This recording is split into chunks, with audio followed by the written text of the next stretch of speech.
آپ کو بتائیں کہ حماس اور اسرائیل میں جنگ بندی کے خاتمے کے بعد شدید لڑائی جاری ہے۔ حماس کے القسام بریگیڈ کے اسرائیلی فوج پر تابڑتوڑ حملے جاری ہیں، جن میں اسرائیلی فوج کو بھاری جانی اور مالی نقصان اٹھانا پڑ رہا ہے۔ حماس کے القسام بریگیڈ نے غزہ کی پٹی میں جاری لڑائی کے دوران مزید 3 اسرائیلی فوجیوں کو ہلاک کر دیا۔ اسرائیل نے اپنے فوجیوں کی ہلاکت کی تصدیق کرتے ہوئے کہا کہ تینوں فوجی شمالی غزہ میں حملوں کے دوران ہلاک ہوئے۔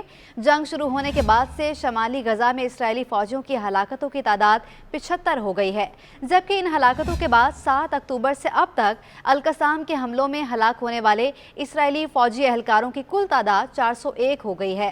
غزہ میں حماس کے ساتھ جھڑپوں میں برطانوی شہری بنیامین نیدھم میں بھی اسرائیلی فوج کی جانب سے لڑتے ہوئے مارا گیا۔ غیر ملکی میڈیا رپورٹس کے مطابق 19 سال کا بنیامین 8 سال کا تھا جب وہ برطانیہ سے اسرائیل منتقل ہوا۔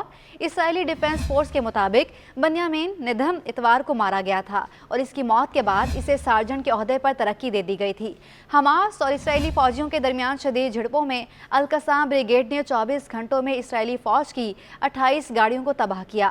حماس کے جنگجوؤں نے اسرائیلی فوجی ٹھکانوں اور ٹینکوں کو میزائلوں اور مارٹر گولوں سے نشانہ بنایا۔ جھڑپوں میں اسرائیلی فوج کو بھاری جانی اور مالی نقصان اٹھانا پڑا اور درجنوں اسرائیلی فوجی ہلاک اور زخمی ہو گئے۔ ایک طرف حماس کی القسام بریگیڈ تو دوسری طرف حزب اللہ کے جنگجو بھی اسرائیلی فوجیوں کے لیے امتحان بنے ہوئے ہیں۔ لبنان کی سرحد پر اسرائیلی افواج اور حزب اللہ کے درمیان جھڑپوں میں کئی اسرائیلی فوجی ہلاک اور زخمی ہو گئے۔ حماس اور حزب اللہ کے ہاتھوں جانی اور مالی نقصان کے بعد اسرائیلی افواج نہتے فلسطینیوں پر ظلم کے پہاڑ توڑنے لگی ہے۔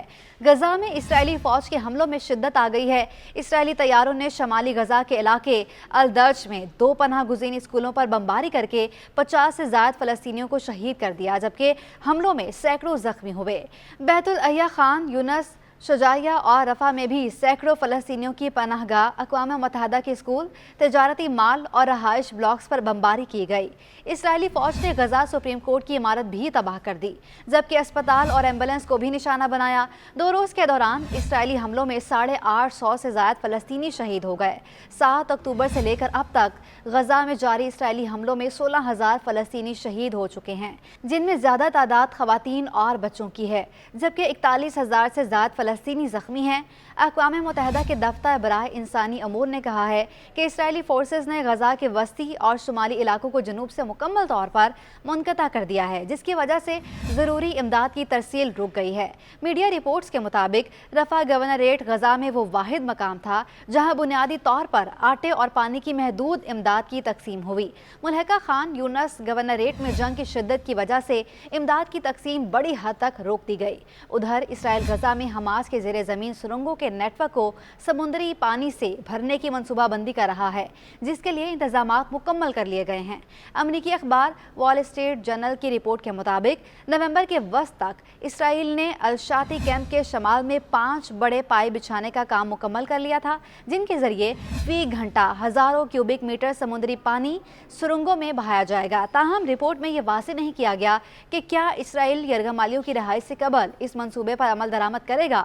اس سے قبل حماس کی جانب سے یہ بیان سامنے آیا تھا کہ یرغمالیوں کو محفوظ مقامات اور سرنگوں میں چھپایا ہوا ہے۔